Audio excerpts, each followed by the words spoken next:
بسم اللہ الرحمن الرحیم، السلام علیکم ورحمۃ اللہ۔ امریکی صدر ڈونلڈ ٹرمپ نے ایک بہت بڑی ٹویٹ کی ہے، اور اس ٹویٹ کے اندر جو پیغام دیا گیا ہے، اس ٹویٹ کے اندر جو میسج دیا گیا ہے وہ مڈل ایسٹ کے متعلق دیا گیا ہے، یعنی کہ مشرق وسطیٰ، یا آپ کہہ لیں کہ عرب ممالک کے متعلق۔ عرب ممالک میں بہت اہم ترین ڈیولپمنٹ ہونے جا رہی ہے، یا مڈل ایسٹ کے اندر ایک بہت بڑی ڈیولپمنٹ ہونے جا رہی ہے، اور یہ اتنی بڑی ڈیولپمنٹ ہوگی کہ سب کو حیران کر دے گی۔ یہ ٹرمپ کی جانب سے پیغام دیا گیا۔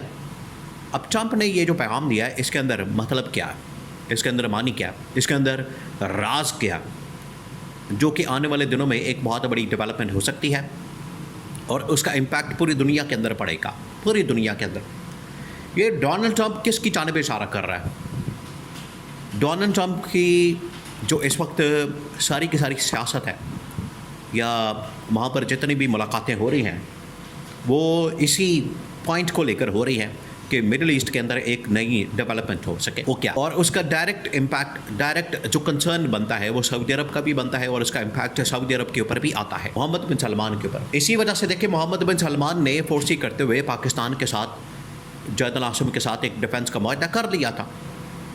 ان کو کیونکہ پتہ لگ گیا تھا، یہ انہیں اندازہ ہو گیا تھا۔ آپ ذرا امیجن کریں کہ لیڈرشپ کیا ہوتی ہے۔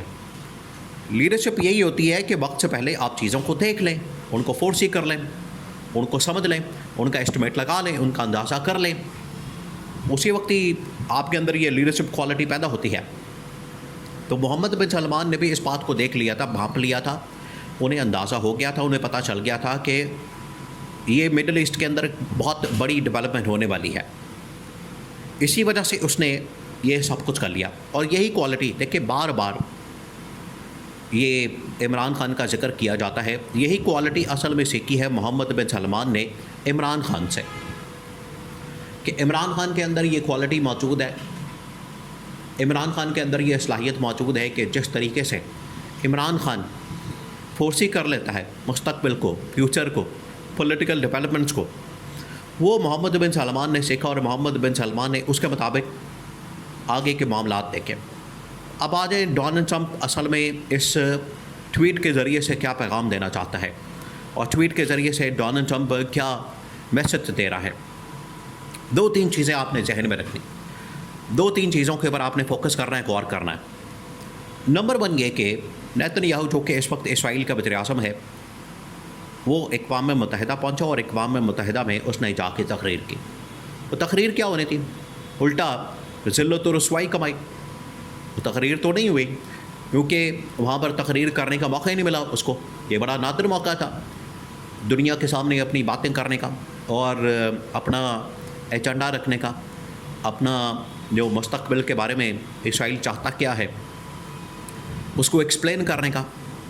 لیکن اسرائیل کو موقع ہی نہیں ملا، کیونکہ وہاں پر جتنے بھی عالمی رہنما موجود تھے، تمام کے تمام اسلامی بھی اور باقی ممالک بھی، تقریباً کوئی وہاں پر دیکھیں تمام ممبران موجود ہوتے ہیں، تقریباً 200 کے قریب ممالک اس وقت اقوام متحدہ کے ممبرس ہیں۔ ان میں 100 کے قریب ممالک کے سربراہان نے اس وقت بائیکاٹ کر دیا، یا واک آؤٹ کر گئے، ہال سے باہر چلے گئے، جب نیتن یاہو تقریر کرنے کے لیے اقوام متحدہ کے ہال کے اندر پہنچا۔ اور یہ کبھی نہیں ہوا، یہ آپ ہسٹری اٹھا کے دیکھ لیں، پاسٹ اٹھا کے دیکھ لیں، ماضی اٹھا کے دیکھ لیں، کبھی بھی اقوام متحدہ کے ہال کے اندر اس طرح سے واک آؤٹ کا یا ہال سے چلے جانے کا کوئی معاملہ اس طرح سے سامنے نہیں آیا، کوئی اس طرح کی چیز سامنے نہیں آئی۔ یہ پہلی مرتبہ ہوا ہے کہ نیتن یاہو کو اس قسم کی صورتحال کا سامنا کرنا پڑا، اور ذلت و رسوائی کا سامنا کرنا پڑا۔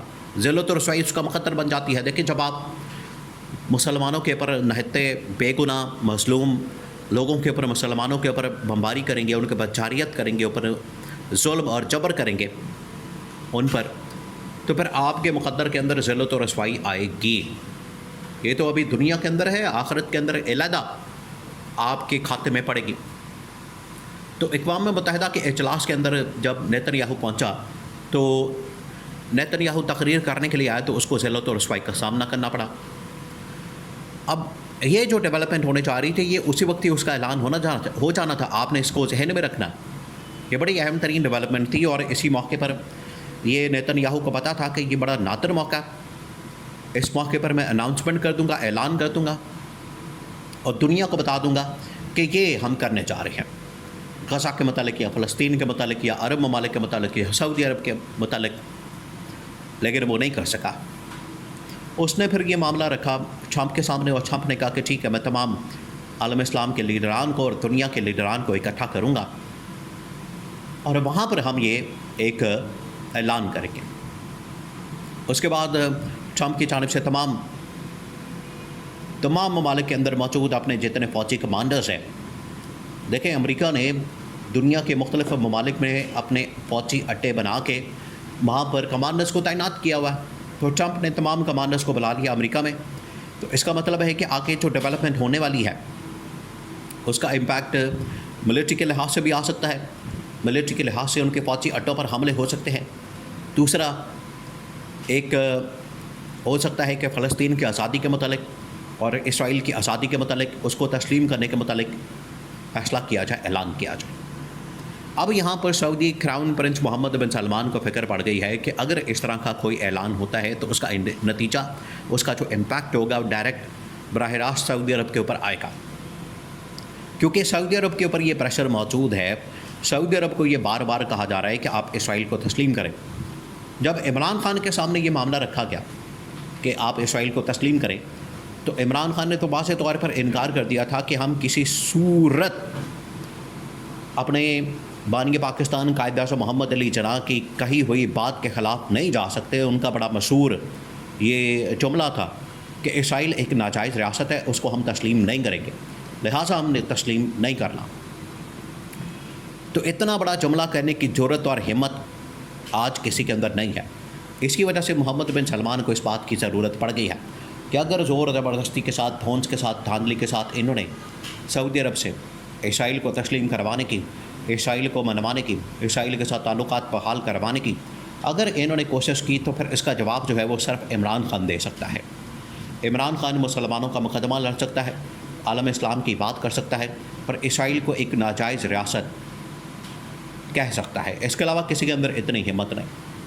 تو اسی وجہ سے محمد بن سلمان نے کہا ہے کہ جتنا جلدی ہو سکے یہ جنرل راحیل شریف کو بھیجے، وہاں پر جا کے وہاں پر عمران خان سے ملاقات کرے، پیغام دے، عمران خان کو میسج دے، عمران خان کو بتائے کہ یہ معاملہ اب درپیش ہے، یہ مسئلہ پیدا ہو گیا، کھڑا ہو گیا ہمارے لیے بہت بڑا۔ اس کے لیے عمران خان سے بہترین، عمران خان کے علاوہ کوئی شخص نہیں ہو سکتا، عمران خان بہترین آپشن ہے۔ تو یہ محمد بن سلمان کی انسٹرکشن کے مطابق جنرل راحیل شریف کا پاکستان میں پہنچ کر عمران خان کو پیغام دینا، رہائی کا، خوشخبری دینا، یہ پاکستانی قوم کے لیے بھی، عالم اسلام کے لیے بھی ایک بہت بڑی خوشی کی خبر ہے۔